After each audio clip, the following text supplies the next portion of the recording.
I'm CK.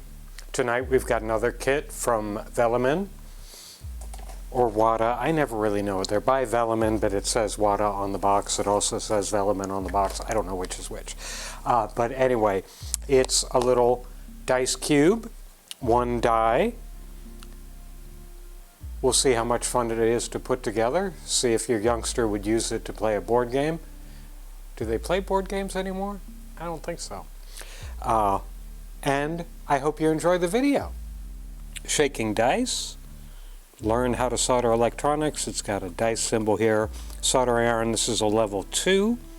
It's got some mechanical assembly, looks like, on it. Shake it, no push button required. Auto power off. And a 2032 battery required. I've got tons of those, of course. Looks pretty straightforward. I'm sure it has a mercury switch, a reed switch, an accelerometer, probably a simple reed switch in here to notice the shake. Some LEDs, bunch of screws, a cap, and one integrated circuit. Let's open the box up.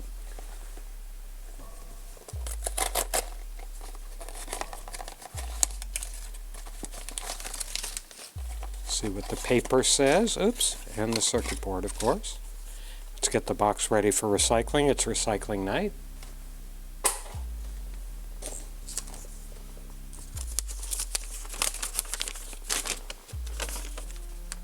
Okay, some resistors, capacitor, IC socket.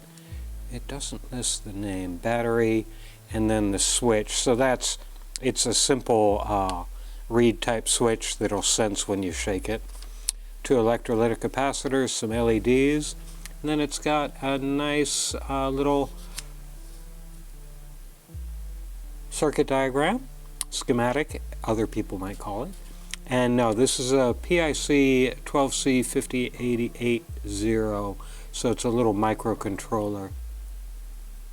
Oh, it's a rolling ball switch. Oh, okay, that's what it is. It's not a reed, but it's got a little captive ball in there, which will hit the contacts when you shake the device. So that's interesting. Look at the circuit board.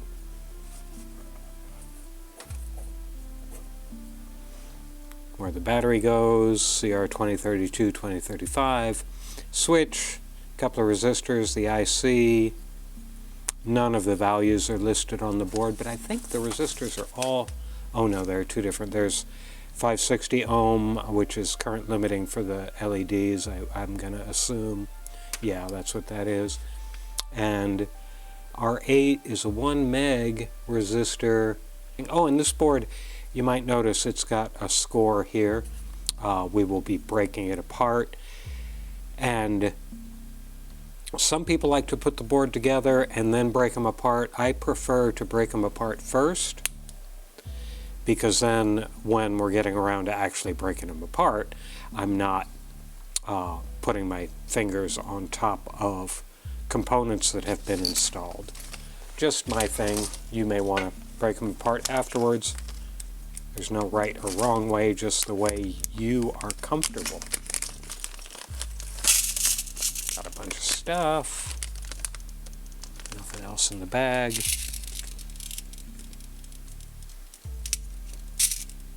Well, got to be something else in the bag, because the resistors, where are the resistors? I saw them a second ago. Oh, they're in the other bag. So the chip is got a yellow highlighter mark on it, meaning that it's been programmed. There goes my water heater. Okay, we're going to take a little break. Okay, the water heater is back off. I really gotta change to an electric one since I got a solar roof and batteries, but I haven't gotten around to that yet. But getting back to it, the switch is right here, and if you shake it, you can feel the little metal ball, and you can hear it if you hold it up to your ear. So that's what's gonna turn on the power and do the random stuff and make it all work. So since we had that break for the water heater, I've got the soldering iron heated up, and we'll just go ahead and start putting things together. So the question is going to be, how do these pass information back and forth? How does this communicate? It could be oh, it is. It's communicating through the standoffs. As you can see, they're all plated, and they're going to appropriate places. So that's an interesting use, not necessarily the most reliable, since it can corrode in there, but chances of that happening in the amount of time you're going to be using this, or your youngster is going to be using this, is pretty small. So that's 560, 560 ohms, and that's 1 through 7. 1, 2, 3, 4, 5, 6. There's the next. Here's there was one. That's not it. There it is. There's one floating around loose in the bag. Wonder why that is. And let's try one out to see how the board takes solder and how the spacing is of the component holes. Okay, it's a little wide, so you don't want to have your leads bent all the way up against the body of the resistor. You want to give it a little space, and this is the same thing. One thing you may notice, I'm going to zoom in on this. See if I can get it to focus, see if I can jerk the camera around. On this board, I'm going to take a closer look at my viewfinder. Yeah. On this board, the holes are big. The holes are a lot bigger than the component leads, and I've noticed this on lots of Velleman boards. So what happens if you solder as you would do on a board with smaller holes, it's not enough solder. You can see it creates a little halo around the component lead instead of completely encapsulating it. So you got to do a little more solder than you may be used to fill in that little circle, that life preserver, I'll call it. Well, while we're here, zoomed in, I'll go ahead and do the other one. And there again, it haloed on me. And then I touched it up with a little bit more solder, and it went together just fine. So that's it for interesting things to talk about with resistors. So I will put the rest of them on with no commentary and with fast playback.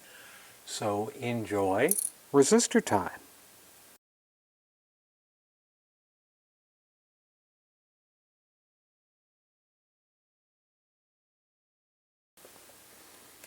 Now we've got two capacitors.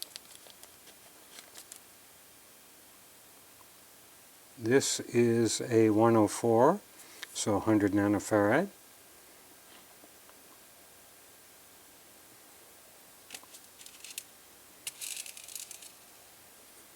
And this is a, can't read it.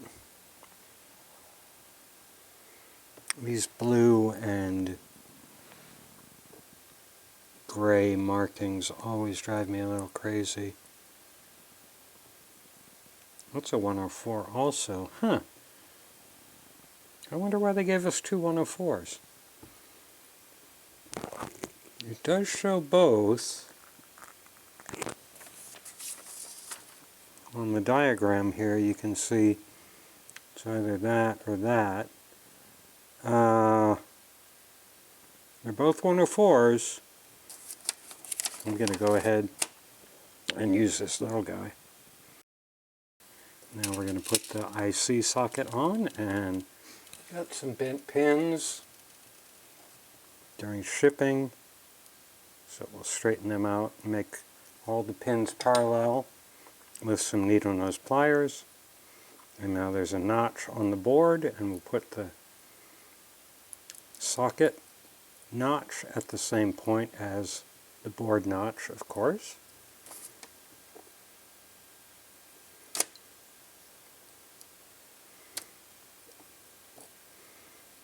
No, that socket's not going anywhere. And we do one pin. I'll take a look at it. It's not quite flat to the board, so I will press on it with my middle finger or index finger behind the board and heat it up, and that gets it flat on the board. I'm going to go ahead and put all the components on here. Now we'll put the battery holder on. It's got index pins to make sure you get it in the correct way. Actually, it doesn't have index pins, but it basically only goes on one way, and it's a snug fit. I'm going to back the camera back off a little bit. It's a snug fit, so you don't have to worry about holding that one. Now we'll grab the switch. This is interesting. Where'd the switch go? There it is. It's got a little mark here. Bend one leg and solder it. It looks like you're grounding it to the case. I don't know why, but I will certainly do that. And it doesn't indicate which direction, which makes sense. This switch is not polarized.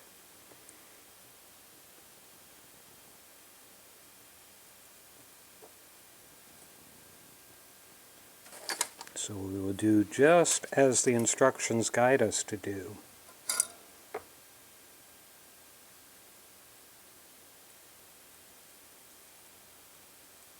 That didn't work. Oh yeah, that got it. Double check into it. Yeah. It's soldered. And then we'll put it there. And then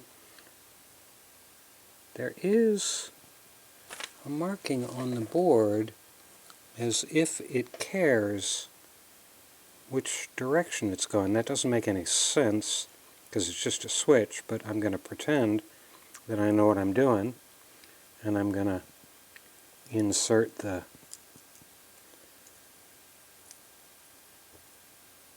solder end, the end that I soldered, I mean, in the position that's got the thicker band. I don't know why I'm doing that, but it seems like the right thing. Now we'll get the electrolytic cap. This is a 10 microfarad, 35 watt, 35 volt, 35 watts.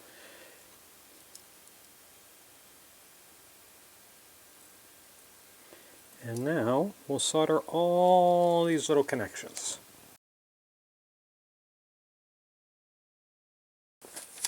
Now we'll do all the LEDs on the other board, and they have to differentiate the cathode negative side from the positive side.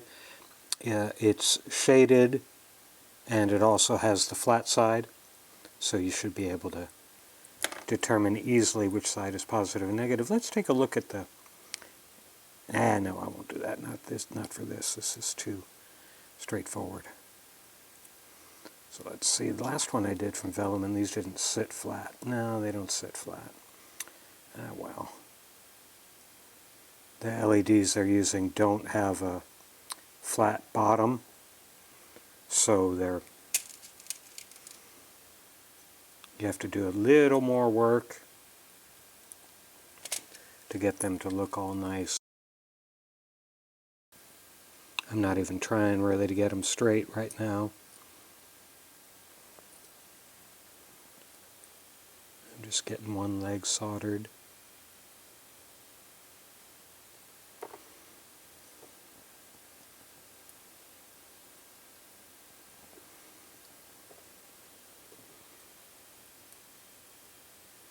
I may leave the middle pip undone for right now until I get these others done.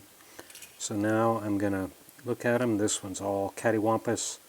So I'm going to press on it with my finger, heat the solder ball, let it cool, and I made it worse. So we'll do that again. It looks okay. It's just or not. Yeah, many LEDs are flat on the bottom, so when you do this, all you have to do is just press down. This one you have to actually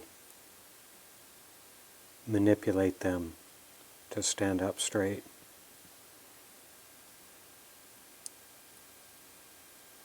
I think I can get the middle one, now that I've got those done.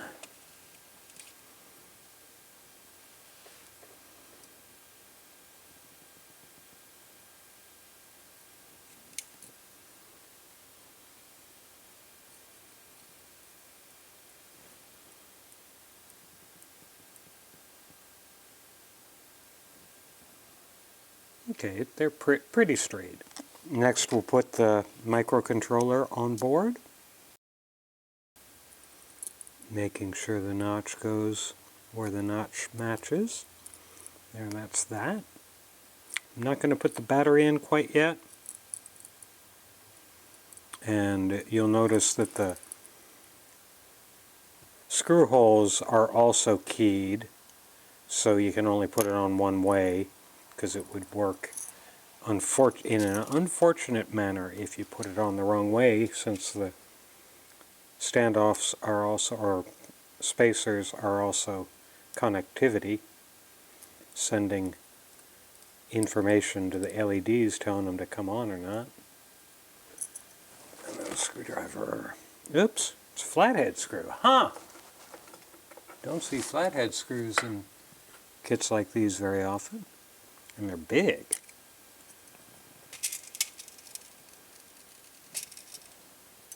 I'm going to just get them all started and then I'll finish them up.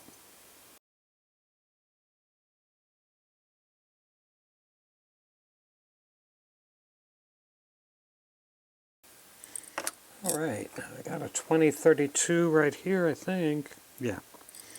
So we'll slide it in.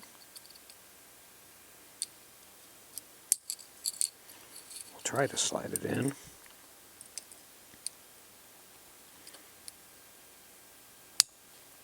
Oop, I saw some lights going.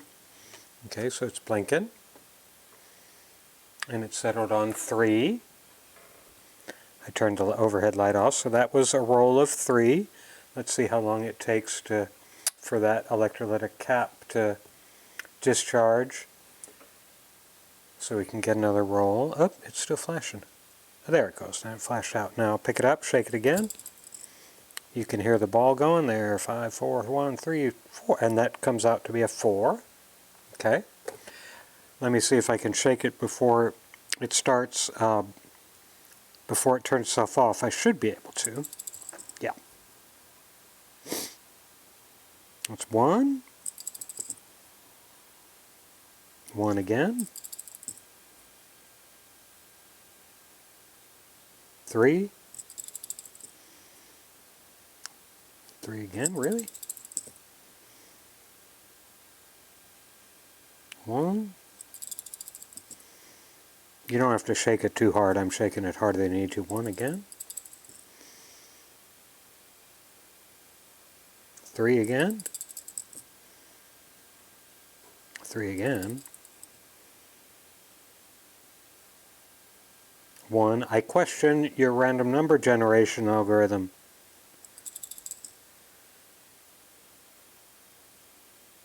3. Come on, guys.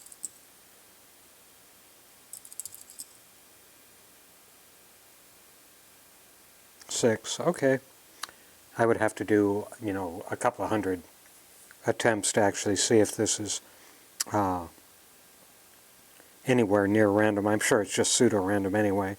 But okay, so you can tap the thing. You don't have to shake it. That's nice. 5.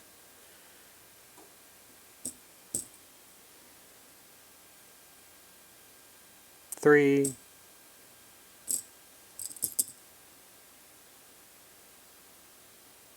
2. Okay, I've gotten all the numbers except 4.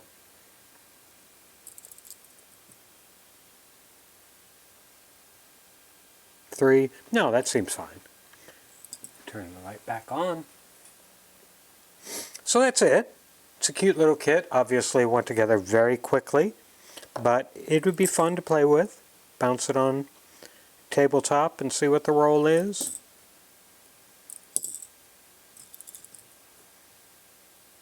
You do have to go horizontal to trigger that ball moving. You can't go up and down. It's not reliable that way. But I'm nitpicking a little device, a dice kit. I don't think I need to do that.